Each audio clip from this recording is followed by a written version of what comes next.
Hi guys, how you doing? So I am so excited right now because we're actually able to put spring crops into our raised beds. If you're trying to put them into the ground itself, it might be a little bit longer because it just depends on if your ground is still frozen. These are my cabbage plants. I did not grow these myself. I got them at my local garden center, so we're going to get those in today. And I have got a 5-star greenhouse lettuce mix and a romaine lettuce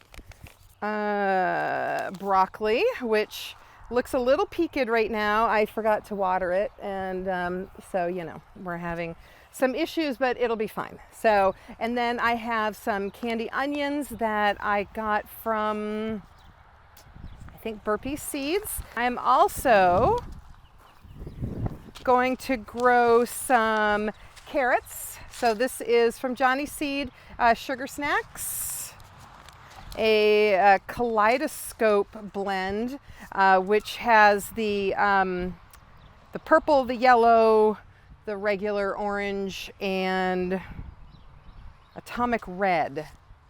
And then we're going to do the Detroit dark red beets, which is your run-of-the-mill red beets, and spinach, and Oregon sugar pea pods. So I'm so excited. I love peas so much. So I'm always excited when I can get them from my garden and not from the store. My sweet, wonderful husband has topped up these raised beds. They were pretty low, just from everyday wear and tear, winter season, the whole gamut. So he's topped it up with a local place that we like to use, has topsoil, and they mix it with a mushroom soil, aka horse manure, which, to be honest, is, in my opinion, the best. But what we're also going to do is we're also going to put in an organic, all-natural compound blend lobster and crab, which is from the coast of Maine, which I love because I'm from there. Not only am I going to put the compost in, but then you also want to put in the Biotone starter fertilizer or something like it. This is what I love to use. It helps with healthy root growth and development. And some people just top dress with just this compost, which is fine too. But I want it to really be able to get down in and help give the roots what they need. And then, see if I can get this off. Give that a little mix. The other thing I always like to do is try and remember what I planted in each bed the year before. So, because if you rotate your crops, it's less likely that you're going to have the amount of bug pressure on your plants, because they're not going to be expecting the same plants every year to munch on and cause issues. Look at that. That has some great roots on it. I just break them just slightly.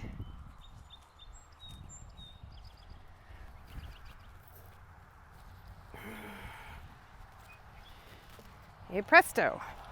I think, just to give them enough room, I'm going to do roughly 2 each this way. All done. Ready for the next one. We're going to have to amend the beds and all that business. So I have carrots started over here already that I actually started from seed in the fall, and they're looking really, really good. We did peppers in part of this bed last year. My peppers did terrible. I don't know if it just wasn't hot enough, but my tomatoes and peppers were not doing their thing last year. So hoping for a better year this year. Makes them a lot easier to be seen when they're pelleted. But if you remember in one of my last videos, I tried to grow onions from old pelleted seed. That didn't work. You really have to use pelleted seed, and I'm dropping them everywhere. Pelleted seed this same year you buy them. And they'll even tell you on the packet itself that you really should do that, because I think they lose some germination in the pelletization. It also helps too if you really take your time. You wouldn't probably have to thin, but I never do when I'm getting seeds in the ground. I think I'm just too excited to get them in the ground. Next one we're going to do is the Kaleidoscope blend. So all the different colors. Just make a little well.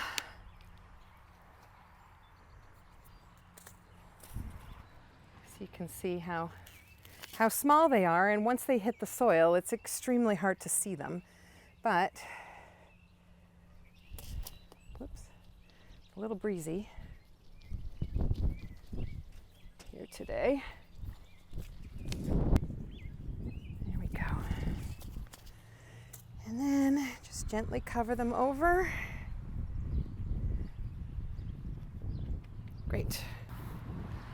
They look very similar to the other ones, and I need to get them in the ground because they're blowing away.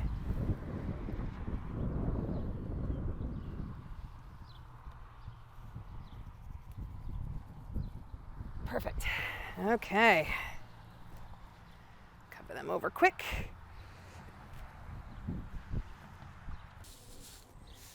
These are the kale seeds. Still tiny, but not so bad. And I'm not super particular about really where they end up, because they can just grow in a little field like. There we go. Put the broccoli over here. Ugh.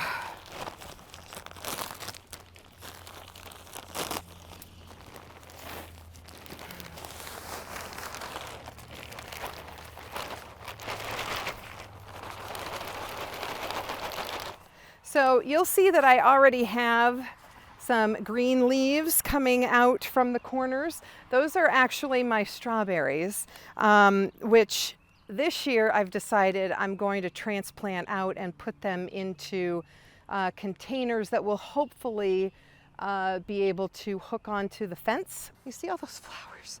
They're already starting to produce strawberries. And then the kids have a strawberry plant in their raised bed as well that they like to go and check on daily to see if, the strawberry fairy has come along and given them a whole bunch of strawberries overnight. So these look really good. The roots look good. It's a little root bound. I bought these from the garden center, I think in February. So they have been wanting to get out. And one more.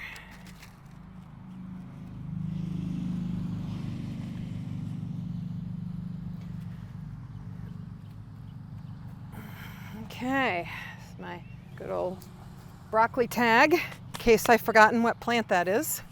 And then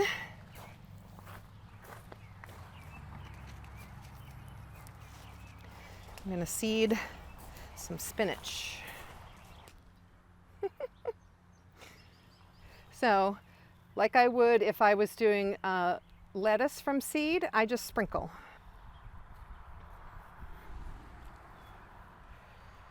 And then I'm going to put some in here.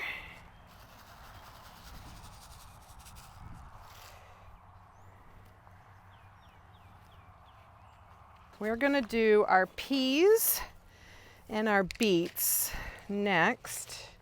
And we've got this poor little expandable trellis that we've got to use zip ties on because Over the years, it's broken down. This guy, whoa! So this could totally go. You could put it just right here, you know, dig it in a little bit, and then just put the peas at the bottom where each piece of wood sticks in, and then it can grow up this way. Or, I mean, you can do it any which way you want to do it. And you can use just one. Or in this case, I have 3 of them, which kind of do a triangle here.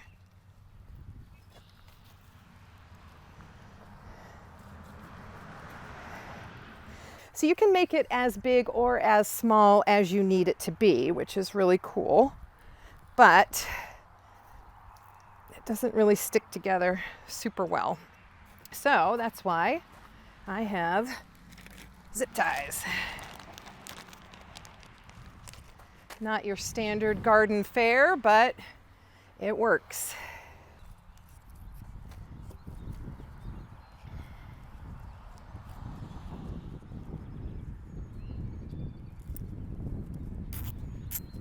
There. Okay. So I'm going to have it like that. And then the beets will be seeded along the outside with the peas growing up. So let's do the peas first. And these are the Oregon Sugar Pod peas. They're so delicious. They're so sweet. Little peas. They're great. All right, so then what you do is you just take one and plant it and just poke it down in with your finger. So these are super easy. You don't overseed these because it's just one pea pod, one pea. And you can really place them anywhere along a climbing structure. I just like to plant them where they're going to come up where the wood is to give them a little extra support. Okay, now the beets. Whew. The beets, because you go through and you thin them like you do with carrots, I try not to be too heavy-handed when I seed beets, but you don't have to be super particular either. So these are the beet seeds. So then what you do, you can just kind of do this to it.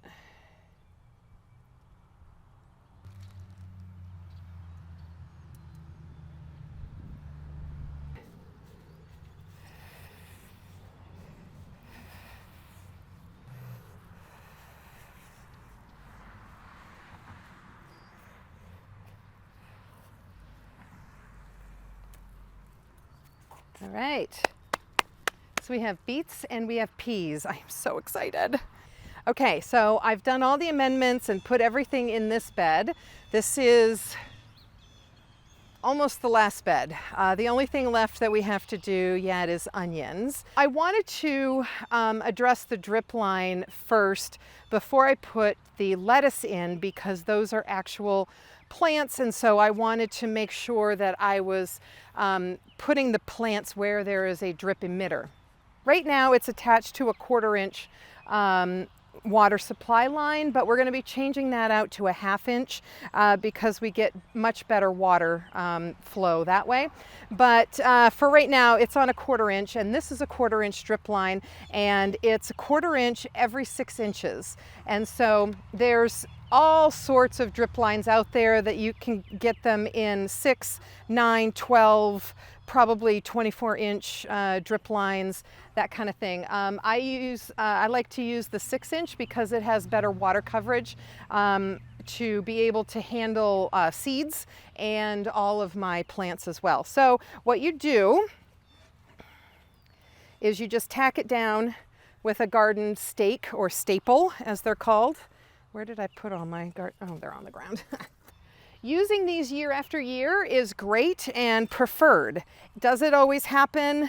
No, because it depends. If you've got really hard water, you might only get one season out of these because they get all crusted over with all the calcium deposits and all that, and so they don't work properly. The problem we run into is I usually accidentally nick one with my Felcos and whoops, but there's ways of replacing just sections of it and putting a connector in so that you don't have to replace the whole line.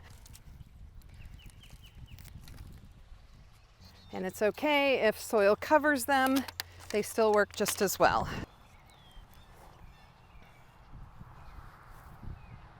Okay, so I just realized I have run out of my bags of compost, thank you. And so I'm gonna wait on the onions because I'm gonna be transplanting these herbs into another container that hasn't arrived yet. And so I'm gonna wait on the onions. I'm just gonna put them back under my grow lights and they're doing great anyway. So I'm gonna wait on that. Now, what I need to do first though is before we're done is I need to water everything in. So that's super important that even if you are watering by drip line and say this is the middle of summer and you're planting a new crop of something, you still want to water everything in first to give it a good soak.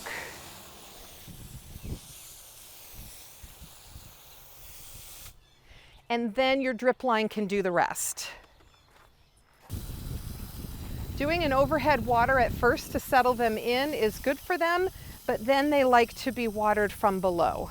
You know, with tomatoes and such, if you have a really rainy summer, you'll deal a lot with bottom rot, where the bottoms of the tomatoes look like they're rotting. You'll also get a lot of mildew on these leaves if you don't have a drip line put in. So the only other thing that I can say that we'll probably do, because there's still a risk of frost, and especially over my lettuce leaves, is I have these hoops I also got from Gardener's Supply. And I just put, in my size bed, I just put in 3. And then this is harvest cloth. There's all different weights that you can get depending on the time of year. And you can use those same garden staples and staple them in place so that it protects them from frost, especially these little seedlings. Anyway, that's it for today. I hope you enjoyed it. I hope it inspires you to get out there and get some spring crops in the ground. And I'll see you in the next video. Bye.